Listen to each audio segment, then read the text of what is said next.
Hi అండి, welcome to Uma's kitchen. ఈరోజు మన కిచెన్లో అల్లం చట్నీ చేస్తున్నా. ఎలా చేస్తానో చూడండి. అల్లం, ఎండుమిరపకాయలు కావాల్సినన్ని, బెల్లం, కొద్దిగా ఆయిల్ వేసుకొని మిరపకాయలు వేసుకొని వేయించుకోవాలి. ఒక 6-7 మిరపకాయలు వేసుకున్నాను. వేయించుకొని తీసుకోవాలి. ఇందులో కొంచెం జీలకర్ర, అల్లం ముక్కలు వేసుకుని ఇవి కూడా మంచిగా వేయించుకొని తీయాలి. ఇలా వేయించుకొని అల్లం తీసేసుకోవాలి.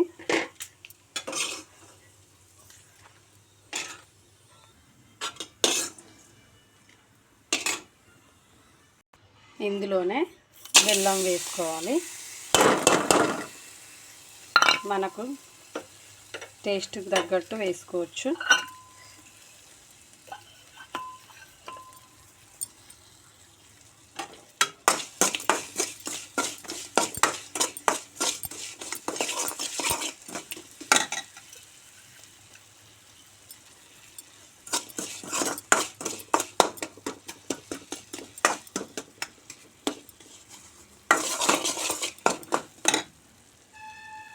ఇందులోనే నానబెట్టుకున్న చింతపండు,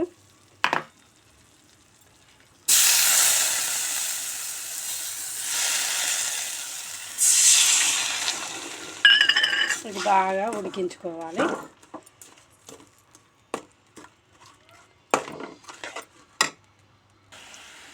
ఇలా ఉడికించుకొని అన్నీ చల్లారిన తర్వాత మిక్సీ పట్టుకోవాలి. మిక్సీకి వేసాను. ఉప్పు గిన్నె సరిపడా వేసుకొని మిక్సీ వేసుకుంటే ఇలా ఉంటుంది. మనం నచ్చితే మన ఇష్టం పోపు చేసుకోవచ్చు, లేకపోతే ఇలానే కూడా తినొచ్చు. ఇడ్లీలోకి చాలా బాగుంటుంది.